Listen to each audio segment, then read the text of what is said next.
KUGAN CASSIUS, IFL TV, MTK Global, joined by Mr. Tony Bellew here. We can see fight camp in the background. It is kicking off, mate. It looks absolutely amazing. Eddie has put in a lot of hard work and probably a lot of sleepless nights over this crazy fucking thing, but I'm sure, I'll just stand out the window, I'm sure it'll be worth it, mate. Absolutely. What fights are you looking forward to most on the first week of fight camp? There's a number of fights. You know, there's so many evenly matched fights. Bennett and Tennyson is a great fight. Bennett, whatever they fucking want to say it. People are writing Bellew off. I don't like to write Bellew off because I know he has got the ability in there. I'm just hoping it sinks in up here with him and this is right, and then I think he's got a chance. And you know, the fight of the night, and it can't help but disappoint, and I'll guarantee absolute blood, thunder, sweat and tears, everything will be in this fight. Sam Eggington against Cheeseman. I'm telling you now, it's going to be a thriller. It can't. I guarantee. You just watch. These guys' strengths, and the only way these guys are going to win the fight. To win the fight for Eggington, he has to go forward. So that means he just gets hit for fucking fun. And for Cheeseman to win this fight, he has to box and he has to get Eggington's respect early doors. That means that he's going to have to stand and nail him in the early part of the fight. So there's no way, shape or form I can see how it's not going to be a great fight. If you were in your fighting days, yeah, which are long gone, long gone. Obviously, yeah. If you were offered to fight there, would you have fought it? Yep, without a shadow of doubt, especially when you're skinned and you need to fight, mate. And you know, like I said, Eddie Hearn is going out there, shows on every week for the next month, and he's giving fighters a lifeline because you've got to remember, boxing isn't a sport, KUGAN, where, you know, you're getting paid to stay fit. You know, Monday to Friday, no game, no fight, you're getting paid. That doesn't happen in the boxing world. Very, very few boxers have got some sponsors that'll tide them over in this pandemic. And that's even dropped to even less now, even few have got the sponsors. The sponsors just can't do it because the pandemic's hit their companies so bad. So it's few and far between. So it's brilliant what Eddie's doing. And it deserves huge applause for the calibre of fight he's going to put on. The 50-50 fights, made so many of them. We're not going to tune in and watch a heavyweight going to be exhausted after 60 seconds. We're not going to tune in and watch a fella basically quit because it gets hard. You're going to see the best of the best, some of the best British fighters for blood, sweat and tears. Sam Eggington is now a quite popular name among Sky Sports because he's in such thrilling fights, and it's just, you know, Cheeseman, yes, they've had the defeats to both of them. Maybe you've shown the limitations in certain times in the career, but you know, against each other, it just can't not be a great fight. So I'm looking forward to it, mate. As I say, and there's other fights further on through the weeks, fight week 2, 3 and 4, and then it all comes to a halt in Povetkin and White, or White Povetkin. So it's going to be unbelievable, mate. As I say, quality week after week.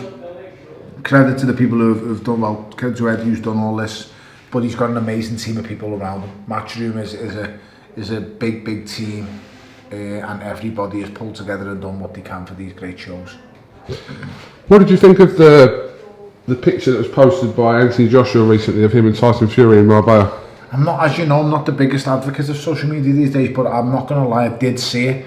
And his fucking arms looked massive. That was the first thing I seen.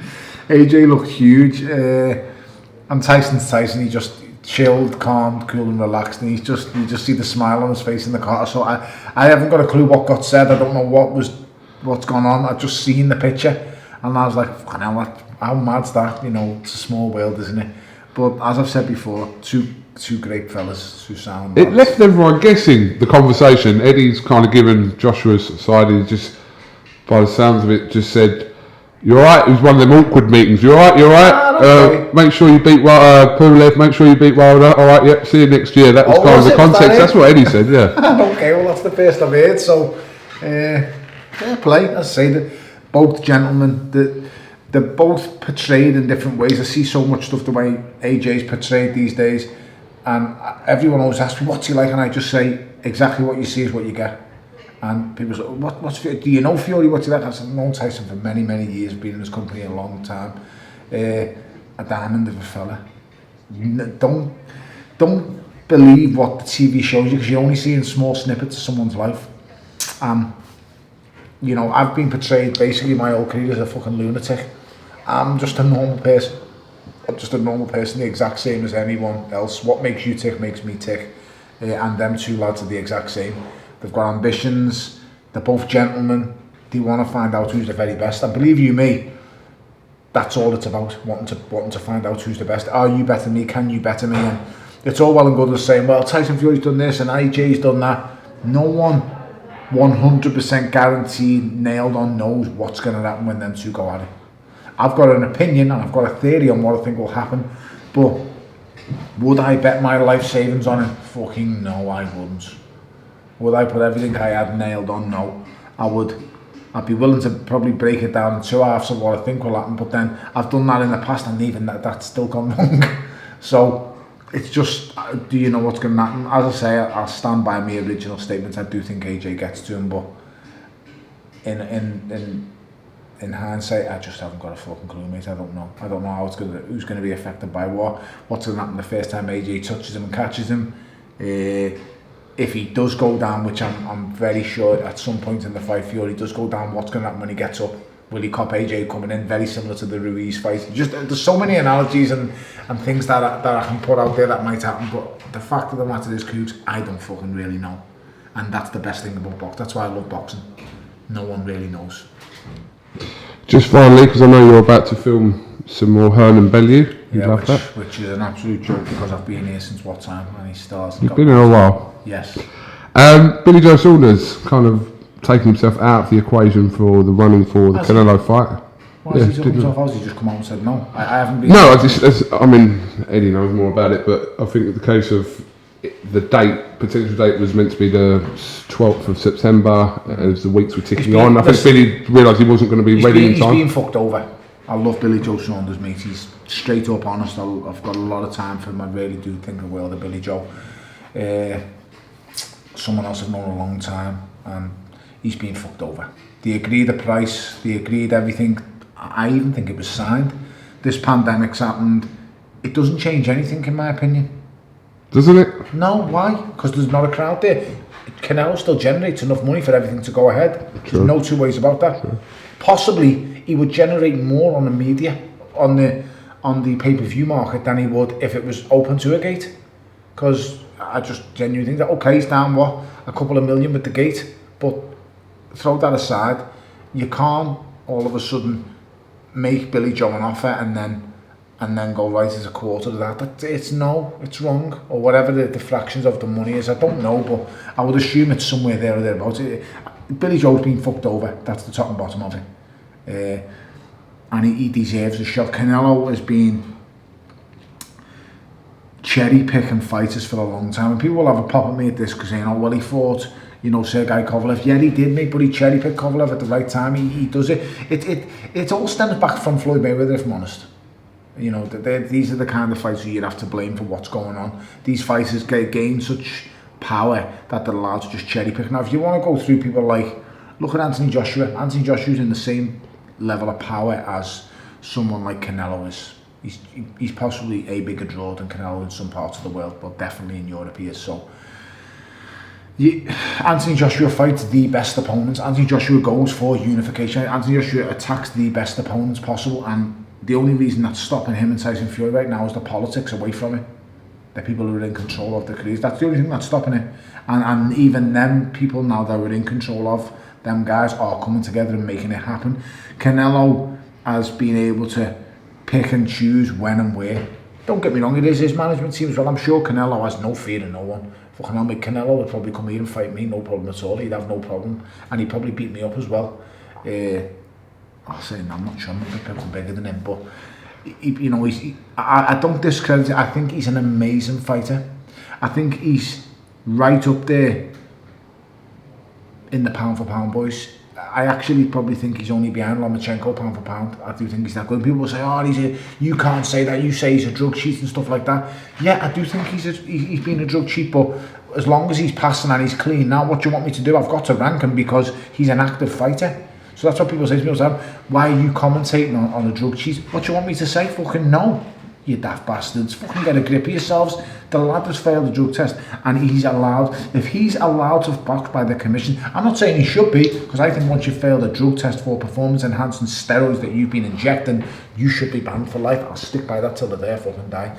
You're caught taking performance enhancing drugs, steroids, injecting steroids in yourself, you should be banned for life. I don't give a shit who you are, whether you're me mate, whatever have you.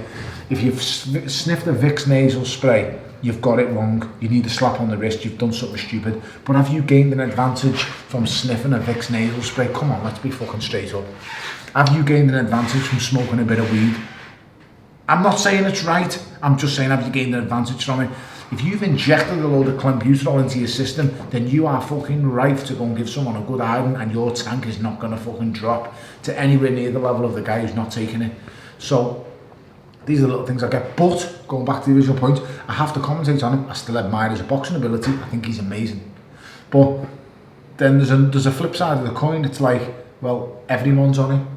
That's what they will say. That's what these people who will take will say. Well, I have to get on it because, you know, if you can't beat them, join them. But so it's a crazy world that we're living in when it comes to that kind of front couch. But I think he's a brilliant fighter. I think his boxing style is second to none. He's the best counterpuncher in boxing today. But he's cherry picking his opponents, and you're going to use lockdowns as an excuse, in my opinion, not to fight Billy Joe Saunders. Billy Joe Saunders would be probably, in my opinion, the third biggest test of Canelo Alvarez's career after Floyd Mayweather. And I don't know, I'm not sure what Kovalev's got left when he's gone into that fight, and I think he's known that as well, to be honest.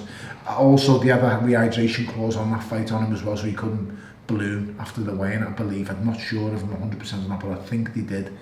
And he's done that to a few fighters over the years, to be honest. He's done that to Daniel Jacobs, but he just laughed in his face and took the piss and came in at what he wanted, which was brilliant.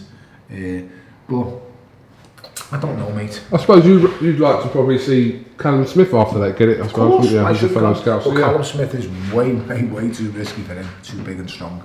It's just a bigger risk. Billy Joe ticks all the boxes for the Canelo Alvarez fight, because they will look at Billy Joe and think, not a big puncher, has vulnerabilities, can be hit, and that's the boxes ticked. Or they'll probably then look at someone like, so how they'll match the man is, they'll go, well, Sergey Kovalev is a puncher, but is on his last legs, has shown vulnerabilities, in fact, has been down. Maybe they quit against Andre Ward. Don't get me wrong, he had the fight beat out of him, but that's how they'll look at it. So when you're matching someone up of that kind of magnitude and that big fighter, it's like, when you get to someone at his level, you're in control. It's like the people I said with AJ. AJ's in control. AJ doesn't answer to no one. Canelo Alvarez doesn't answer to no one. So it's no one's fault when it goes wrong, but theirs. Do you understand what I'm saying? Other fighters don't have that luxury of being able to be the boss. So, you know, when you look at perfect examples, Sam Eglinton and Cheeseman. Them guys aren't the bosses of their career. They're given an opportunity. Do you want to take it or do you not? If you don't want it, Sam, no problem, see it after. But there's your opportunity. It's a good 50-50 fight for you. AJ and the likes of them is Canelo. It's right, there's your date, pick your opponent, get it sorted.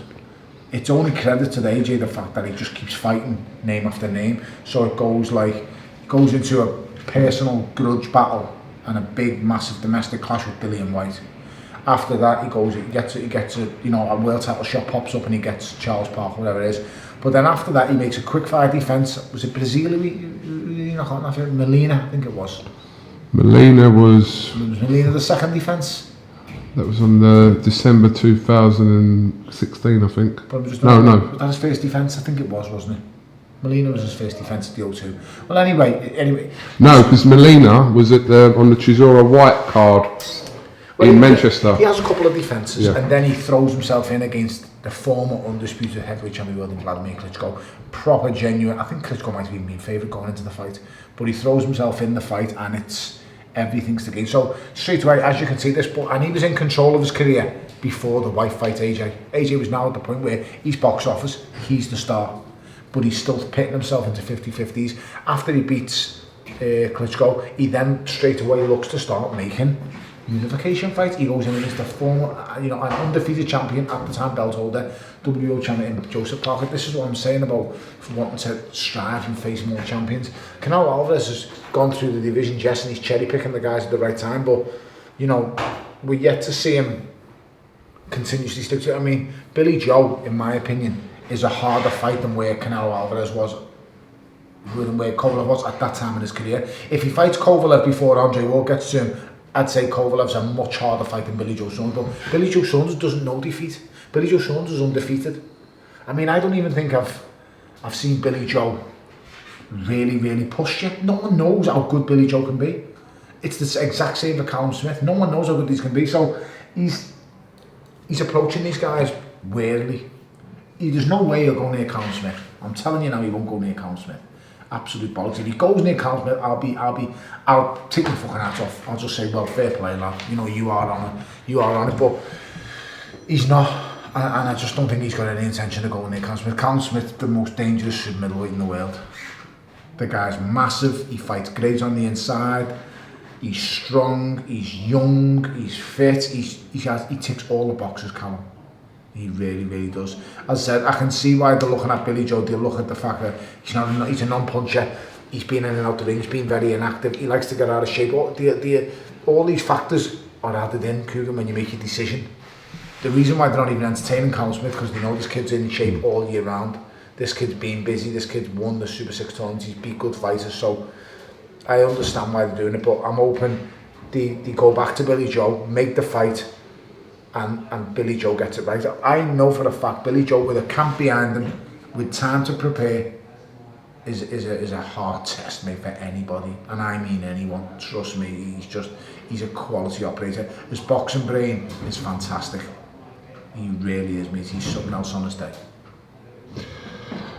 Okay, Tony, I appreciate your time as always. Absolute pleasure, mate. Thank you very much. And we look forward to a great week here at Fight Camp and Saturday night. Boxing. It returns me in the strangest environment, but I think it's brilliant. As I say, massive kudos to Matchroom. This isn't happening in a little warehouse somewhere, mate. This is happening outside in someone's garden. It's fucking crazy, but people can see it. Massive credit to everyone involved, because I can't put into words, mate, how expensive this shit is to do.